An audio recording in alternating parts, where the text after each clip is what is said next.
this is an iHeart podcast. Guaranteed human. Work can be a little weird. Cringy training seminars, coworkers who won't stop talking about their plant, forgetting the mute button at an inopportune moment. We have to deal with a lot on any given workday. Sometimes it can feel hard to thrive and move forward in your career. Well, that's where LinkedIn comes in. LinkedIn helps you get ideas and insights from experts in your field, connect with people professionally, grow your network, and access tools designed to help you find the right fit for your next role. Whether you're just getting started, figuring out your next move, or looking to accelerate your career, LinkedIn is built to support you at every stage because LinkedIn is the network that works for you. Visit linkedin.com/knowstuff to learn more. Dell PCs with Intel Inside are built for the moments that matter, for the moments you plan and the ones you don't. Built for the busy days that turn into all-night study sessions, the moment you're working from a cafe and realize every outlet's taken. Yeah, the times you're deep in your flow and the absolute last thing you need is an auto update throwing off your momentum. That's why Dell builds tech that adapts to the way you actually work. Built with a long-lasting battery so you're not scrambling for the closest outlet, and built-in intelligence that makes updates around your schedule, not in the middle of it. That's right. They don't build tech just for tech's sake. They build it for you. Find technology built for the way you work at Dell.com/Dell PCs. Built for you. Introducing the all-new Mazda CX-5, featuring more connection. Hey Google, where's the nearest Pilates class? Safety that has your back. More discovery on the scenic routes. More passion in the details. And more control in changing weather. The all-new Mazda CX-5. More to move every side of you. See it in 5 films at MazdaUSA.com/5sides. Google is a trademark of Google LLC. Sequences shortened and simulated. Welcome to Stuff You Should Know, a production of iHeartRadio.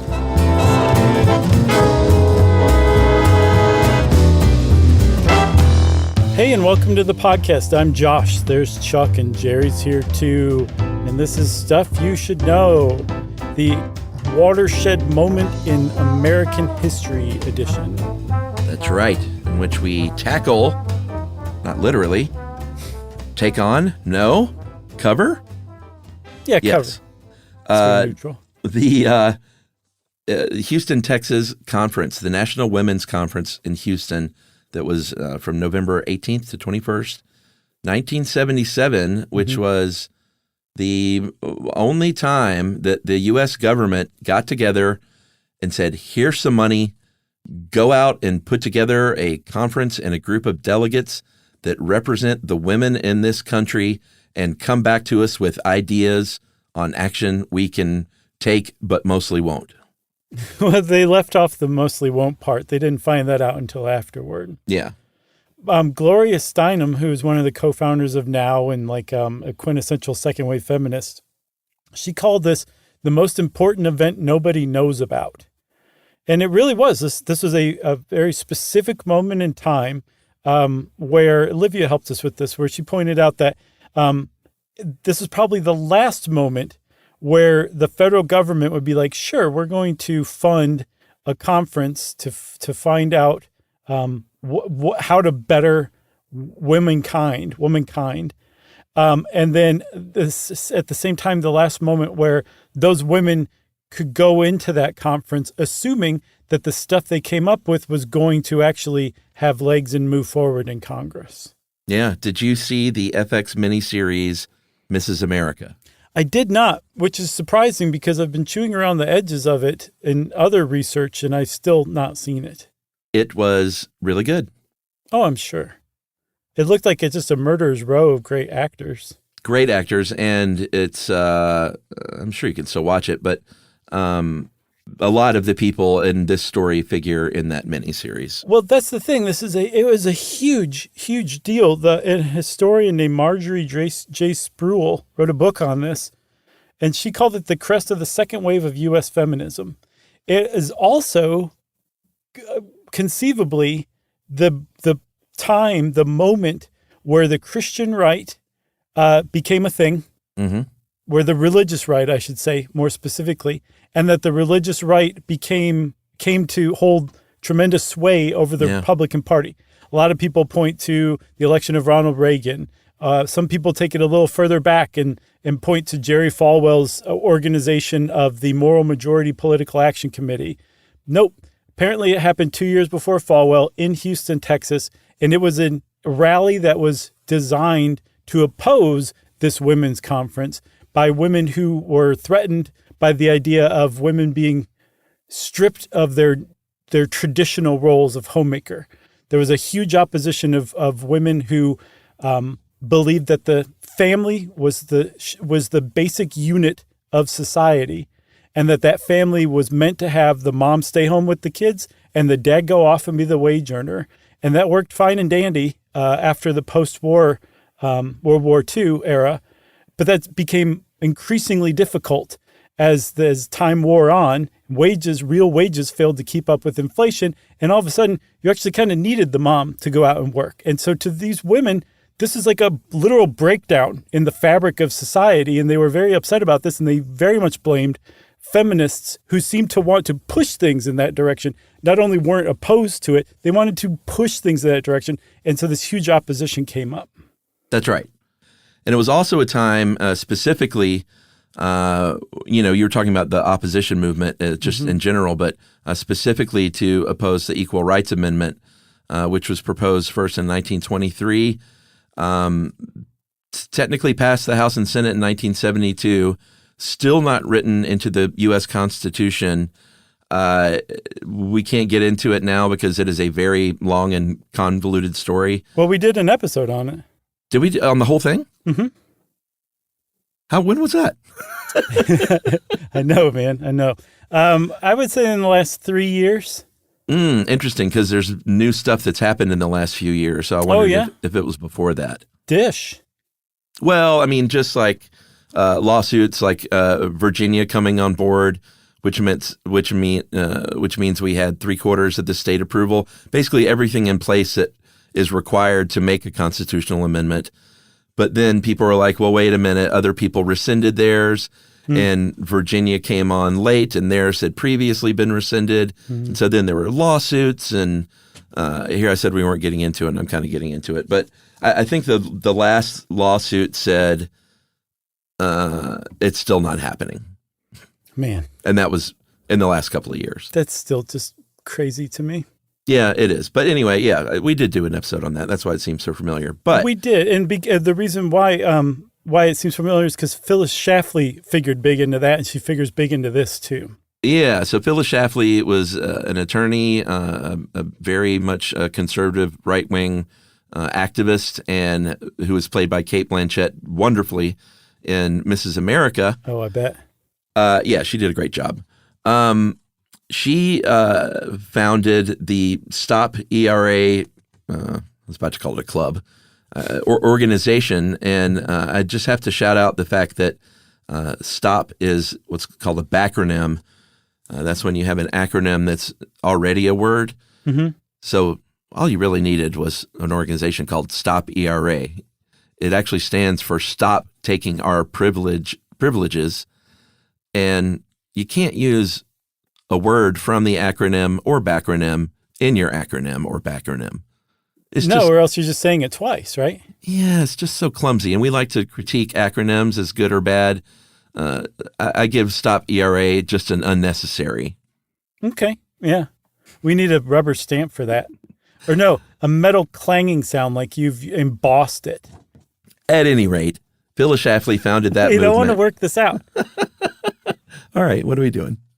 So you remember like the old production company that created Dragnet? It was like Mark 7 or something like that. Don't remember that, but sure. Well, we'll go off and watch an episode of Dragnet, and then at the end I'll point it out to you, okay? And it was like a sit Ubu sit good dog thing? Kind of, but yes, exactly. It was the same premise, but it was somebody like putting like a metal stamp, and they hit it with like an anvil or like a hammer, it made that metal emboss engraving sound. Okay. That I want to rip off is what I'm saying.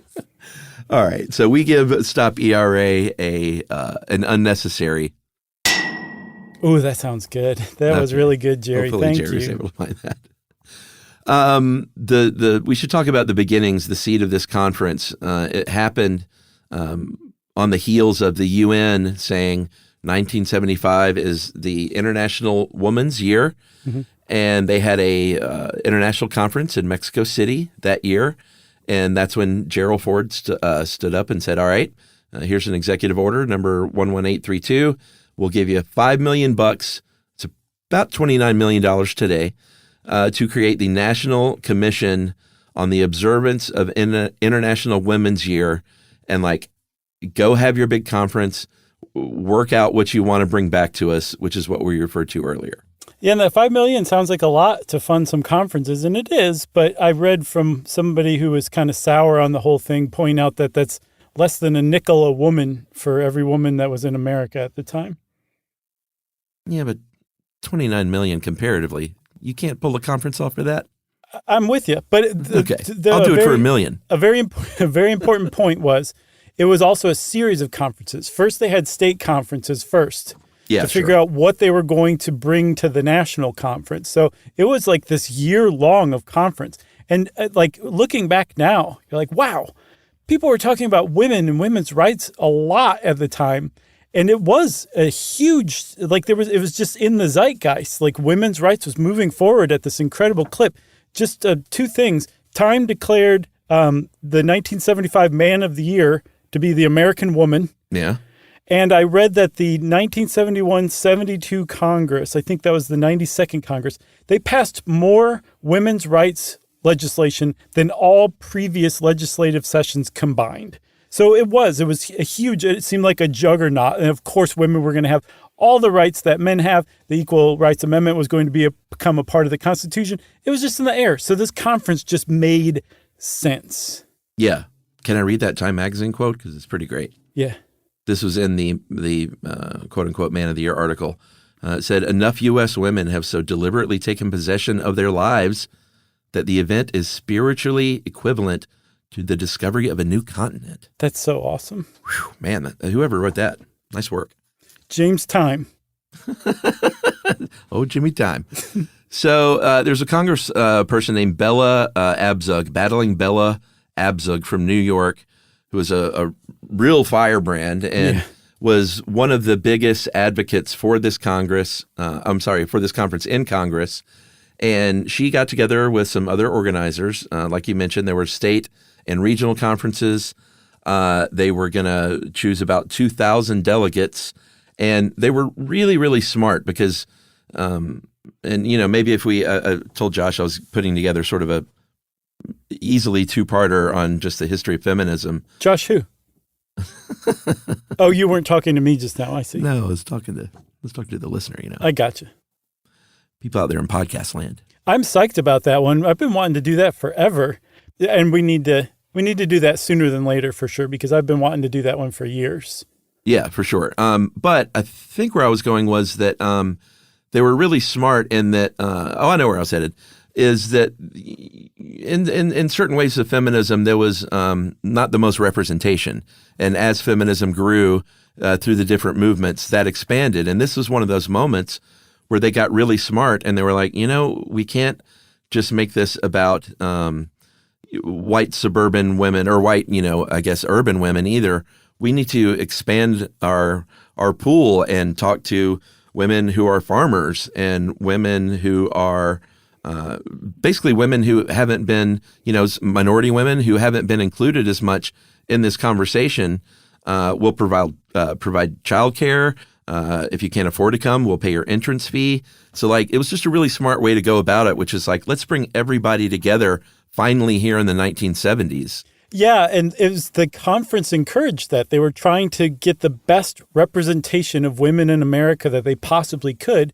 And so that conference kind of inadvertently encouraged all these different types of feminists to come together like they never had before. That was a huge lasting impact of it. Yeah.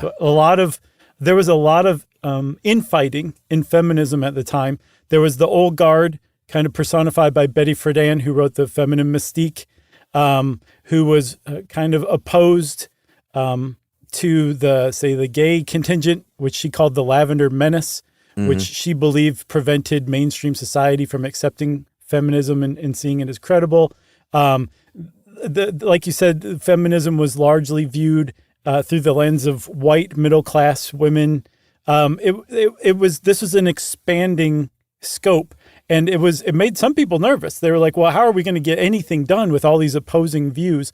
And it was very fortunate that there was that small contingent of conservatives who were super mad about this, but still attended this conference that allowed all the other groups to come together to oppose them and get these planks pushed forward rather than fighting it amongst one another. And it actually brought together different branches of feminism that are still just part of this coalition today. Yeah, there was a lot of coalescing on both sides because of this event. It's pretty incredible. Yeah. Because Phyllis Schlafly early on championed to try and stop this from even happening.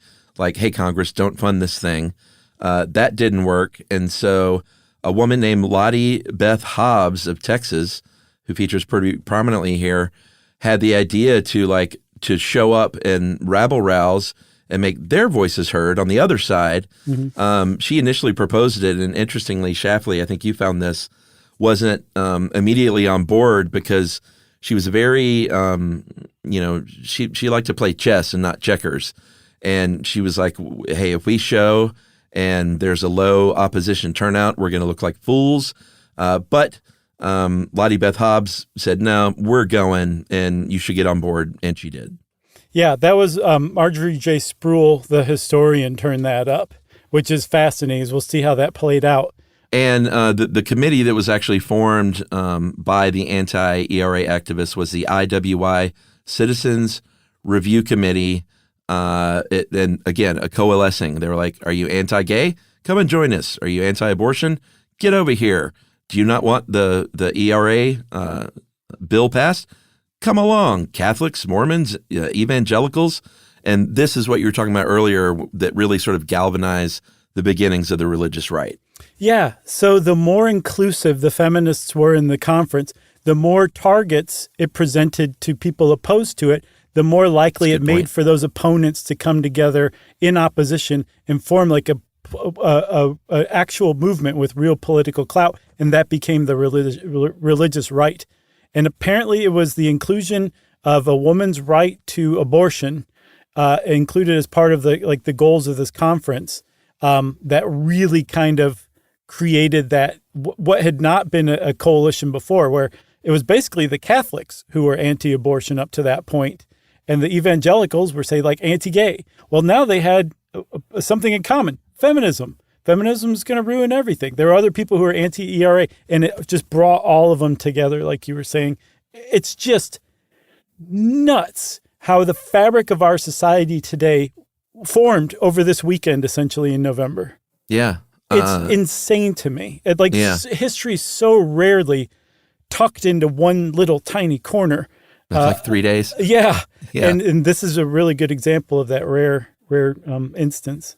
Yeah, because, you mentioned the anti-abortion, like Roe v. Wade went through in 1973, but it didn't even become officially part of the Republican platform, anti-Roe v. Wade, until 1976. Mm-hmm. And like you said, it was something to coalesce and bring people together. So like both sides, it's almost like they're going to war. Both sides are bringing in backup, and they're mounting the troops to sort of dig in on both sides at this one weekend in Houston. There were conservative delegates that did get elected. Utah and Mississippi had delegates there. They got elected because they had more, conservative voters in those states. Yeah, those state conferences that were held before the national conference, that's where they elected delegates. And if you were in a conservative state, you were sending conservative delegates. So much so, Mississippi sent 6 men to the women's conference as, I guess, a symbol as well of like, these are the men. This is who is in charge. They should be the ones who are the delegates. There was actually 7 men. South Carolina sent a male delegate too, but he apparently didn't show up. So you'll very frequently see that out of the 2,000 delegates, only 6 were men. Yeah, and Mississippi also sent Dallas Higgins, who was married to George Higgins, who was the leader of the Ku Klux Klan in Mississippi. So do with that what you will. Got a lot of ground to cover, Mississippi. So as far as the other delegates, the non-conservative delegates, they were obviously feminists there with their agenda. A lot of them were political insiders who had been around for a long time. They brought out all the stars, though. They were like, Gloria Steinem, you get in here. Coretta Scott King, come on down. Shirley Chisholm, who Ruby just did a project on Shirley Chisholm for Black History Month, so I learned all about her, which is amazing. She was the first black woman elected to Congress, right? First black woman elected to Congress and first black woman to run for president of the United States. Oh, I didn't know that. Neat. Which is incredible. Barbara Jordan, of course, was there. And if you want a real showstopper, you got to get Maya Angelou to write a custom poem for the event. Yeah. What was it called? Like Toward a More Perfect Union? To form a more perfect union. That was written for this conference. Yeah, pretty cool. So we keep talking about Houston and Texas. And if you're like, well, why would they hold a women's rights conference in Houston or in Texas? There are a couple of reasons why. Texas was actually one of the states that had already ratified the ERA. And Houston was also Barbara Jordan was a congressperson from Texas, from Houston. So they had even more feminist cred. And then Houston actually had an agency, basically a women's advocate agency in the city office. And so like all of these things put together made Houston seem like, hey, this is a city on the rise as far as feminism goes. In reaction and response to finding out that Houston was where the national conference was going to be, the governor of Texas declared that week National Family Week, very clearly threw his lot, or Texas's lot, in with the anti-ERA people. The Houston City Council had diminished the funding for that woman's advocate office to $1 a year, and essentially just eliminated it. They took a lot of steps to kind of go backwards when they found out this was going to be in Houston. Like most of Houston's establishment was not happy that this was going to happen here. I thought you were going to say it happened in Houston because that meant that I'm one day closer to you. No? No. You ever heard that song? No. Is that a Trondant song? No, it's I think it's the Gatlin Brothers or Larry Gatlin, maybe. What's the song? Houston, parentheses, means I'm one day closer to you. Huh. It's a good song. Okay. I've not heard of that. Houston means that I'm one day closer to you. Nope. Still have not heard that. Yeah. I guess maybe she lived in Dallas or something. Anyway, that joke didn't work. So let's take a break. Is this our first break? It's got to be. Yowza. All right. We'll be right back.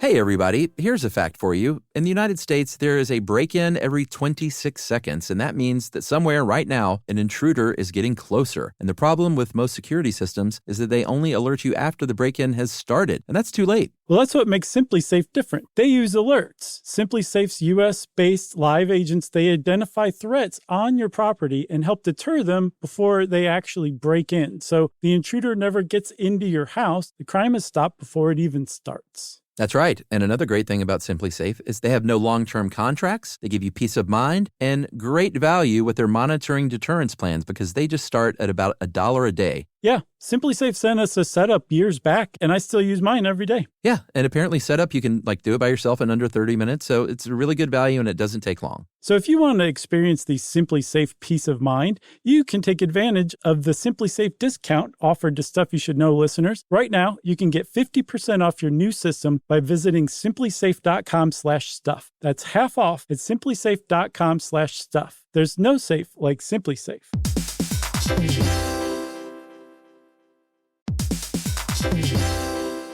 Work can be a little weird. One minute you're in a meeting that could have been an email. The next you're trying to decode corporate jargon that somehow means nothing. And don't even get us started on the quick sync that turns into a 45-minute deep dive. Yeah, well, the truth is figuring out your career isn't always straightforward. Whether you're trying to grow, pivot, or just stay relevant, it can feel like you're navigating it all on your own. Well, that's where LinkedIn comes in. That's right. LinkedIn can help you grow your career, helping you confidently navigate your path with insights, ideas, and inspiration from your professional community. You can stay up to date with the latest trends in your field, connect with people who get it, and discover opportunities tailored to your goals, your experience, and what actually matters to you. Whether you're looking for something new or just trying to grow where you are, LinkedIn gives you the tools and connections to move forward with confidence. Because LinkedIn is the network that works for you. Visit linkedin.com/knowstuff to learn more.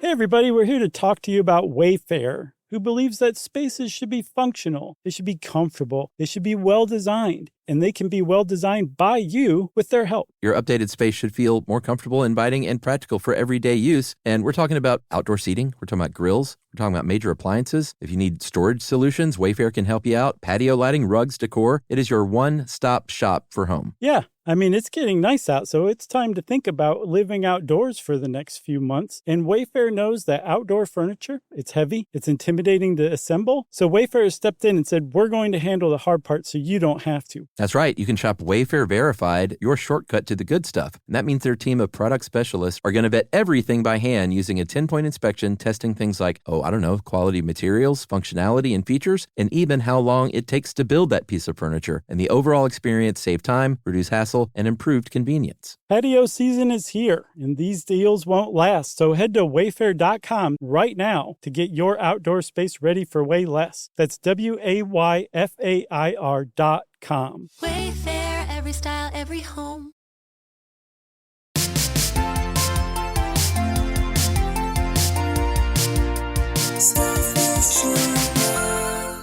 All right, so this conference began with a very symbolic event or gesture, I guess, or series of gestures. They modeled it on the Seneca Falls Convention of 1848, which was the big sort of bedrock event of the beginnings of the women's suffrage movement. And so they got a torch, Olympic style. Awesome. Got all these athletes, all these women to go, all across the board, like high school girls all the way to like Olympians themselves. And they passed that torch quite symbolically from Seneca Falls all the way to Houston. Maya Angelou comes in with that poem, brings the house down. All the heavy hitters are there. The national news coverage is just going bonkers. Mm-hmm. There were morning TV shows that literally set up camp there. It was in all the magazines. The first ladies got together. I think Rosalind Carter was the active first lady at the time, but Lady Bird Johnson, Betty Ford, they all came and got on stage together. And in the end, including the delegates, anywhere between 17 and mid 30,000 people, depends on who's counting. Yeah, that's a significant number of people who came to show up. And so they were talking about a ton of different stuff. Remember, each state sent delegates, and each delegate or group of delegates had their own pet project that they wanted passed. Their own. Yeah. The point was to put together a bunch of planks to form a platform to send to Congress and the president and say, this is what you start passing this, and women will be much more equal in the United States, right? So Livia pointed out some of the planks, or all of the planks in the final plan covered arts and humanities. Oh, may I do this one? Sure. Battered women, business, child abuse, child care, credit, disabled women, education, elective and appointed office, employment, equal rights amendment, health, homemakers, insurance, international affairs, media, minority women, offenders, older women, rape, reproductive freedom, rural women, sexual preference, statistics, and women, welfare, and poverty. Those were the planks that ended up in this final platform. It covered everything, and that was a direct result of bringing so many different women from so many different walks of life together and say, like, what do you need to thrive in the United States? Yeah. They've tried foot rubs. They were like, can we just get like one a week from our partner? Is that too much to ask? Without grousing? Is that okay? Can you imagine if the federal government mandated that you have to do that? It'd be hilarious. Well, at the time, they probably would have said, all right, you get your foot rub, but we get two in return. Oh, yeah. So there was, I mentioned that the news was covering it big time. And I don't think this is any accident that it was a women's conference. There was a lot of talk of infighting and even fighting, or not even fighting, but obviously fighting between the two sides, and they may even physically confront one another and get in fistfights. And it's just that sort of old, cat fight trope that's so worn out. And it was, I'm sure, worn out in the mid-'70s as well. Of course, that did not happen. One of the reasons is because there were only about 300 conservatives there, and they were just far outnumbered. They did have ribbons. They had lapel ribbons that said majority, which is kind of where this whole idea of, hey, with a moral majority, like we are the majority. Like most American women don't want what you're suggesting. So here's our little pin to suggest that. Right. And so that was kind of how the media portrayed the people who were what the feminists, the other delegates called antis. The conservative delegates were called antis by everybody else because they were anti-everything. When they passed the platform, you could vote on individual planks. They just voted against the whole thing. So it was viewed as this kind of single coalition in step with Phyllis Schlafly. And it turns out that there was a reporter for The Nation named Lucy Commissar who did more digging than the rest of the media and found that actually, no, like a lot of the women walking around with majority pins on are yes, they're anti-federal government, but they're federally funded health care or child care. They oppose rape. Like it wasn't just like complete lockstep, she showed. But that wasn't the story that got told about the opposition at the conference by the rest of the media. I'm loath to make another music joke now. Let's hear it. I just wonder if every time she walked into the room, they said, hey, don't turn around. Is that an Ace of Base joke? You get this one? Ace of Base? No, Falco. Don't turn around. There are commissars in town. Oh, yeah. Okay. That's Is good. that better or worse than the other one? Much better because I've heard that song. Yeah. Different spelling. Plus, it's a good song. I'm not convinced that the Houston One Day Closer to You song is good. Oh, you probably like it. Larry Gatlin. Sure. You remember the Gatlin brothers? What was their big hit? Houston. Was it really? Because I've heard them before, but I've never heard It was a big hit. of that song. They were big. That was that whole 70s thing when country Right. just had a big sort of movement, country music with the Mandrell sisters and all that. But there was another song of theirs that I would have heard of. Well, how about this? You look that up, and I'll bring us forward I have an instead of assignment. back like I keep doing. So the platform itself passed, and with flying colors like most people expected it would with all the progressive delegates there. One of the biggest exceptions of that, though, was how they were dealing with racial inequality, because they had put together a brief addressing this that basically just said, hey, no double discrimination here. Like it's already bad enough that women of color are being discriminated against because of their skin tone, but you can't double up because they're women as well. And maybe let's get some bilingual programs going. So they trot this out to their delegation, and a lot of women of color stood up and was like, this isn't enough. This is very vague. So we actually have a plan that we put together beforehand. It's called the Black Women's Plan of Action, the BWPA. And we would like to swap that in for this minority resolution that you've crafted. Right. And that was a big deal that it actually got that far. And even better than that, it actually was voted on enthusiastically.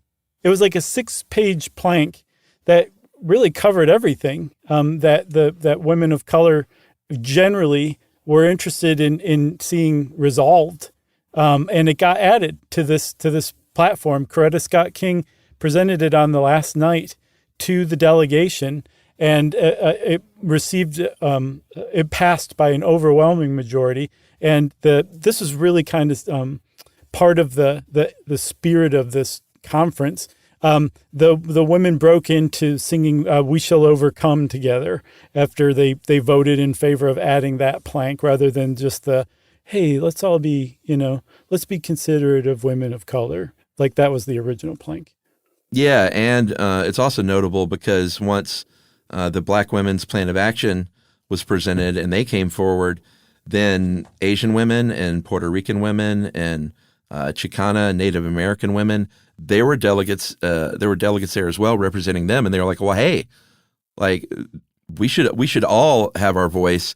And I think it was just one of those big moments, like we've been talking about, of coalescing, where a lot of these white feminists were like, "Hey, I don't know if we've done right by our sisters of color, so like we're all about inclusion." Yet we're not being as inclusive as we should be. Right. And this was that moment when it happened. Yeah, a very similar thing happened with the gay contingent of the feminist second wave, which, again, Betty Friedan called the Lavender Menace, not because she necessarily had a personal problem with lesbians, but because she saw that as a huge obstacle to mainstream America taking feminism seriously. Yeah. And one of the reasons why is because at the time, you've heard of man-haters, right? It was just kind of like a trope that was funny, and it was usually assigned to all feminists.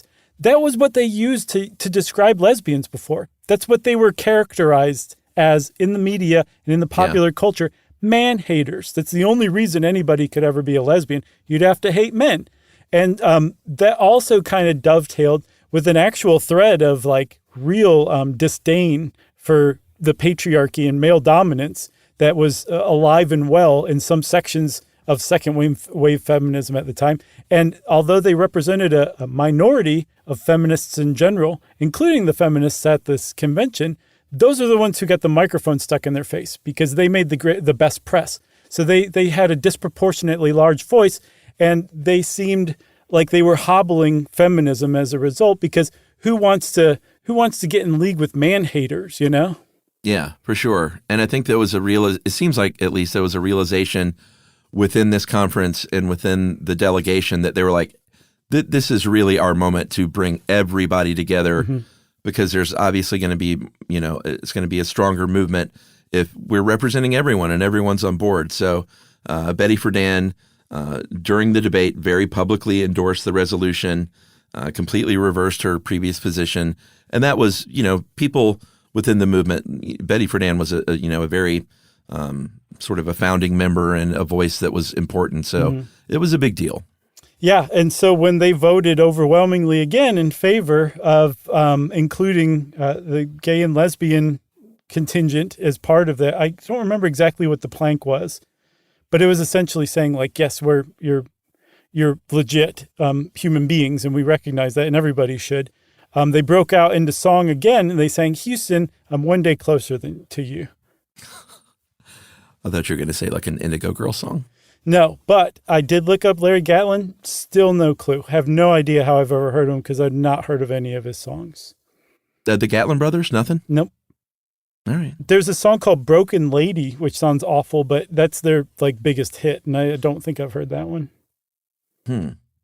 Was it "Broken Lady" parentheses "Get me some glue"? What is going on with you today? I don't know. I'm a big lover of the parenthetical song title. You don't see those anymore. It's true. It's true. You really don't. What was it? Oh, that Cutting Crew song, "I Just Died in Your Arms Tonight." Great song. Great song.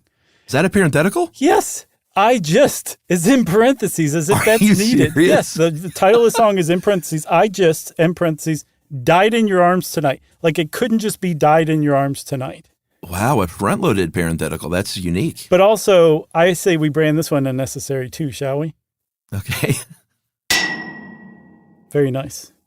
I did not see that coming up again, frankly. So they did not sing that song, but after that vote, there was also obviously a reproductive freedom resolution. This supported government funding for abortion and sex ed. That passed very easily as well, like everything else. But the conservatives were really upset about this one, obviously, and say they got up on stage with a huge blown-up picture of an aborted fetus, and they sang. Everyone's getting up and singing. I imagine much to John and Yoko's dismay, they sang, "All we're saying is give life a chance." And in the meantime, the other side is out there chanting choice, choice, choice. And it's just it's quite a scene happening there. Like the energy in that conference center must have been incredible. For sure. And then everybody got brought down when the proposal to create a cabinet-level Department of Women's Affairs was voted down. And they had good reason, too, actually. There were a lot of women who were like, sure, that sounds good. There were a lot of other women at the conference who were like, no, we do not want to pigeonhole all of women's problems into one agency. Like our problems and our goals and our hopes, they spread over everything else. Like we're humans. Like we have all the same interests that men do. Why should we just have one cabinet position that all of our stuff is shoveled into? It doesn't make any sense. So they actually combined their votes with the antis, who again were voting against literally everything that everybody else was voting yes on. And they actually managed to scuttle that one. I think that was a good move. I think so too, because I wonder if all the eggs had been in that one basket. If 4 years later they're like, you know what, we're gonna axe that position and altogether. Yeah, or that cabinet. Like they did with the Women's Advocate Agency in Houston. Yeah, and then all of a sudden you're nowhere again. Right. All we were saying is give life a chance. You want to take our second break and then come back and talk a little bit more about the counter mobilization and what came of that? Let's do it.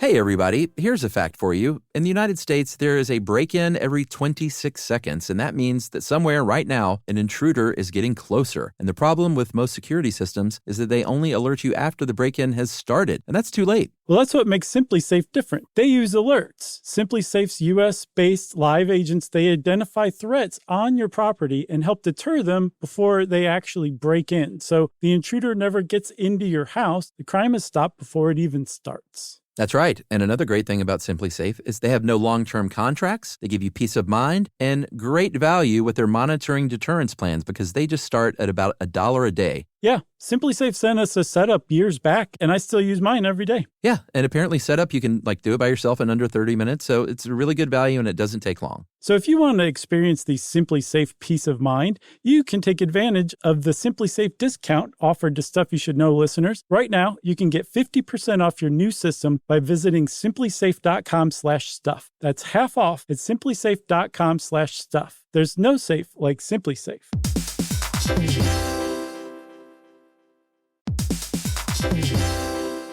Work can be a little weird. One minute you're in a meeting that could have been an email. The next you're trying to decode corporate jargon that somehow means nothing. And don't even get us started on the quick sync that turns into a 45-minute deep dive. Yeah, well, the truth is figuring out your career isn't always straightforward. Whether you're trying to grow, pivot, or just stay relevant, it can feel like you're navigating it all on your own. Well, that's where LinkedIn comes in. That's right. LinkedIn can help you grow your career, helping you confidently navigate your path with insights, ideas, and inspiration from your professional community. You can stay up to date with the latest trends in your field, connect with people who get it, and discover opportunities tailored to your goals, your experience, and what actually matters to you. Whether you're looking for something new or just trying to grow where you are, LinkedIn gives you the tools and connections to move forward with confidence. Because LinkedIn is the network that works for you. Visit linkedin.com/knowstuff to learn more.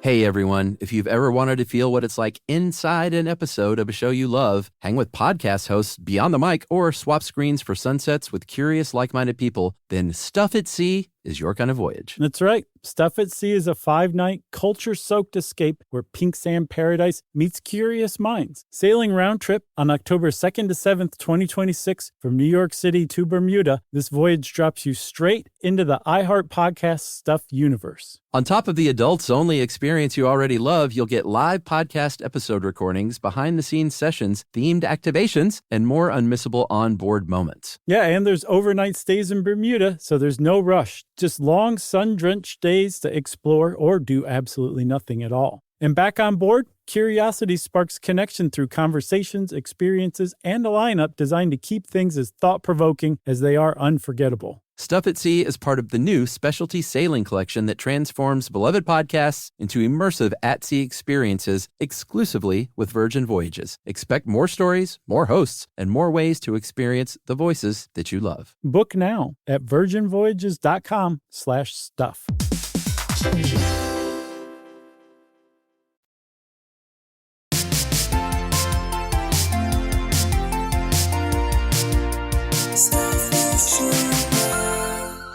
All right, so we mentioned at the beginning and sort of peppered throughout some of these counter protests. These aren't the actual conservative delegates that are there at the conference. This is the group headed by Texan Lottie Beth Hobbs, who was the president of an anti-ERA group called Women Who Want to Be Women, the WWWW. This was happening across town. There was also a woman named Nellie Gray. She was the president of March for Life. They had their own big rally, and this is where they really brought together, like we mentioned earlier, like, hey, if you lead a group, a Catholic group or a conservative group or any sort of, this is where they started sort of dubbing themselves the I don't know about traditional family, but just the family movement, the pro-family movement. Right. Which is, a bit of a thumb in the eye to the other side saying, like, you don't care about families. Exactly. You must be anti-family. It's standard grade school tactics, and you still see it today. Oh, you absolutely do. But this was the moment where they got together on the other side of town and said, everyone who is against this stuff, come together and we'll at least try to put our differences aside and coalesce as well. Yes. They also got huge support from No Ma'am, the National Organization for Men Against Amazonian Masterhood. And I think something like 15,000 people came out for this anti-ERA, anti-feminist rally that they held in opposition to the women's conference. Remember, the high end of the women's conference was 32,000.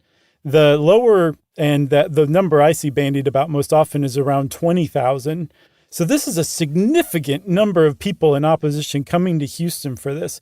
And remember, Phyllis Schlafly was like, I don't think we should do this. And had Lottie Beth Hobbs not been like, we're doing it anyway, this probably never would have happened. And Phyllis Schlafly gets all, like, across the board, the credit for founding this rally. It was almost all Lottie Beth Hobbs. But once Lottie Beth Hobbs was like, we're doing it anyway, Phyllis Schlafly was like, okay, can't beat them, join them. And so she came and spoke. And in establishing a lot of like that, like you said, thumb in the eye kind of tactics that we still see today, the first thing she said when Phyllis Schlafly gave her remarks on stage, she thanked her husband for allowing her to be there. And apparently the crowd just went wild for that one. And one of the other things that I saw is that a lot of the people there had signs or boasted to the press about how they had paid their own way to make it there, which was a shot at the women who needed help or government funding to attend the Houston conference. It's not very nice stuff. So it was a really very targeted, very specific, very effective anti-women's conference rally, the pro-family rally, and it got a lot of press attention as well. Like, people would report from the women's conference, then they go over to the pro-family rally, and it was just crazy amazing press. Yeah, totally. And it was the moment where they were like, not only did the press notice, and this was one of the big reasons why they did this, is they wanted and got the attention of the Republican Party. So it's like all of this stuff wasn't officially platformed yet, or some of it wasn't. And so this was when the Republican Party was like, all right, listen, we need to platform all this stuff officially. And it was just, again, just this 3 days. It's really incredible how much it shaped things. I know you found an interview where Lottie Beth Hobbs, because she was from Houston and a Texan, like, had this big rally, and like, what would have happened had this not even been in Texas? Right. And who knows? You can only speculate of what would have happened. I imagine, Jerry Falwell came around not too long after it anyway, so I'm sure this movement would have taken hold, but maybe not as soon. Here's the thing. Maybe not as soon, maybe not as tenaciously, because that rally, the pro-family rally that was in opposition to the women's conference, it attracted 15,000 attendees. That got the attention of a lot of different people, including the Republican Party. But also, it showed those people, the attendees, like, hey, you're an Orthodox Jew. Hey, you're Catholic. Hey, you're an evangelical Christian. Hey, you just hate the idea of the federal government overstepping its bounds. All of us, we have all sorts of stuff that we disagree on. Doesn't matter, because we all hate this other stuff more and want it to not happen. So if we just hang in together, if we just stay together, we can actually have a lot of political clout as a coalition. That rally showed them that. So had that rally not happened, it's entirely possible that coalition might not have formed, or not have formed in the way that it did form. And it certainly wouldn't have formed in time to basically take over the Republican Party and support the Reagan presidency for the vast majority of the 80s. Like, it's astounding to think, for good and bad, how different the United States would be. Like, this is a turning point in modern American history this weekend. Yeah, for sure. It's crazy. That was, by the way, Marjorie Sproul, again, that historian who was being interviewed in Houstonia magazine. It's just crazy, good Chuck. interview. Yeah. So the outcome of all this was, obviously, they passed all these planks. They write up their report, I guess, called The Spirit of Houston, and they handed it over to President Carter and Congress. So Carter says, I support all this stuff, of course. Your goals look pretty great to me. But then, like I said at the very, very beginning, not a lot actually happened as far as real practical moves. Mm-hmm. They extended and we talked about this in my freshly remembered ERA episode, where there were a lot of different cutoff dates. Like, you got to get it done by this year or else it's off the table. He extended the time for ratification to 1982. Mm-hmm. There was some protections against discrimination based on pregnancy. They said, hey, you can get some Social Security benefits if you have been a homemaker your whole life and you got divorced. Like, we're recognizing that as a job for the first time. And a lot of feminists that were there were like pretty upset by inaction and by the fact that Carter supported the Hyde Amendment, which totally took down the reproductive funding plank, basically banning the use of federal funding for abortion. Yeah, they were also really mad at Carter for cutting social programs to pay for increased defense spending as well, which is not what you think of when you think of Jimmy Carter. But apparently he got a little more conservative later in his presidency. And so it just essentially went nowhere. Like, if you read assessments of what came out of the Women's Conference of 1977 in Houston, most of the positive silver lining parts are that it helped women come together who otherwise would not have ever met, and basically swap strategies, swap organizing methods, saying like, hey, we're organizing domestic abuse shelters and rape crisis centers, and this is how we're doing it. And basically it helped on the grassroots. It took a bunch of different germs and put them together, and they spread beneath the federal level and the state and local level. And it really helped women advance in that sense. But federally, it went nowhere, almost at all. It went almost nowhere.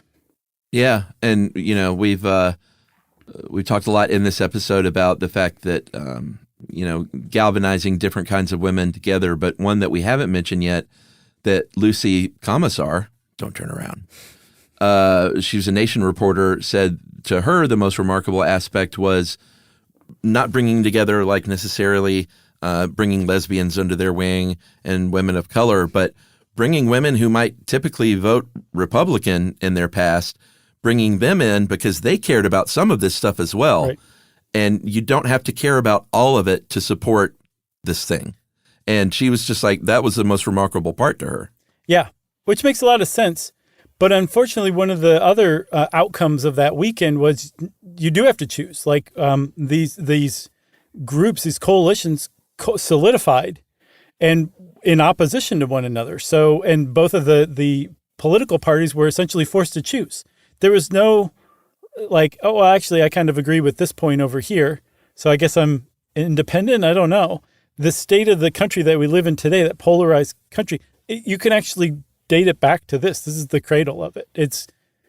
I just can't stop being in awe of the effect that it had. Yeah, totally. I'm always very fascinated by the independent voter.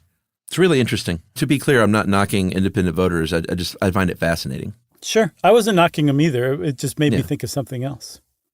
I was just trying to cut off the emails. Like Chuck thinks you should vote all one way. That's not what I'm saying. No. I don't think that came across like that at all. No. So okay. If anybody was sending in that email, they would have been wrong. You got anything else? All right. No, I'm done. Okay. Well, Chuck said done 3 times in a row, which of course automatically unlocks listener mail. I thought that meant the Candyman appeared. The Candyman reads listener mail. But the Candyman I'm talking about, you know. You mean the kind that brings you M&Ms and stuff, right? No, the kind that smoked with a glass eye. Oh, okay. All right. This is from an 8th grader. We love reading these kinds of things. Hey, Josh, Chuck, and Jerry. Mm-hmm. My name is Beatrix. Great name. Yeah. I'm an 8th grader in McKinnville, Oregon. I listen to your episodes constantly, all caps. And I really wanted to make it to your Portland show, but unfortunately I missed it. My mom and I live almost an hour away from where I go to school and where she works, so we often listen to your stuff on the way. I recently listened to the Rock, Paper, Scissors ep, and you mentioned that no one plays just for fun, but without needing to make a decision. But my class does, and it really annoys me because there's no point. Also, I would love an episode on ADHD, specifically what causes it. Beatrix, that's coming sort of soon. Mm-hmm. I do have a small confession, though, guys. Though I've been listening for over a year, I still can't tell which one of you is which. It's okay. I can tell your voices apart, but if I was asked, I wouldn't be able to say which one of you is Josh and which one is Chuck. We switch from time to time. That's right. And if you go to that live show in Portland next year, then you can tell. Yeah, there you go. That's the way they talk about cognitive dissonance. Woo. Yeah. And how about this, Beatrix? Send us an email from that same thread when we go to Portland next year, and you and someone else can get on the guest list. Very nice. How about that?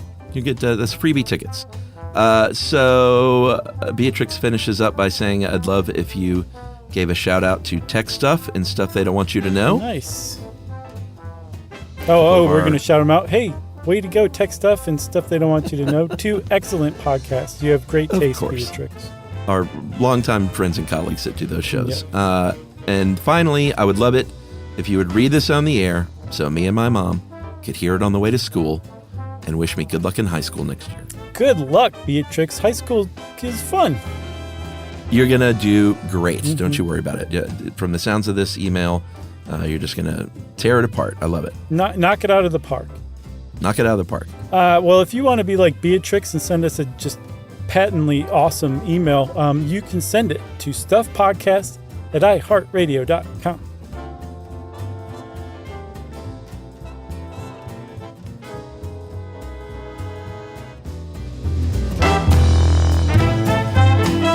Stuff You Should Know is a production of iHeartRadio. For more podcasts from iHeartRadio, visit the iHeartRadio app, Apple Podcasts, or wherever you listen to your favorite shows.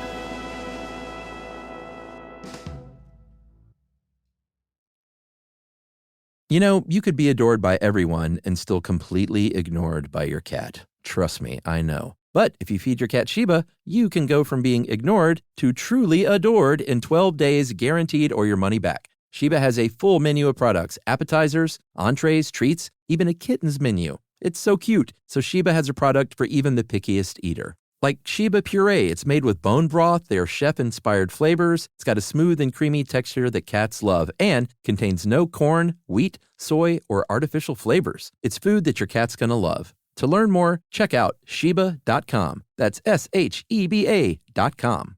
Service opens doors, and at American Military University, it can open doors for the whole family. If you have a loved one who served in the military, you may qualify for reduced tuition. AMU offers flexible online programs designed to fit your schedule, so you can keep moving forward wherever life takes you. Learn more at amu.apus.edu/military.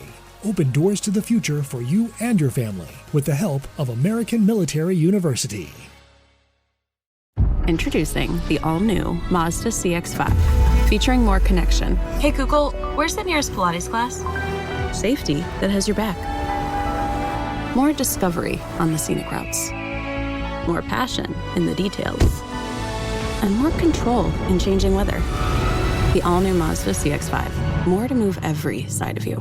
See it in 5 films at mazdausa.com/5sides. Google is a trademark of Google LLC, sequences shortened and simulated. This is an iHeart podcast. Guaranteed Human.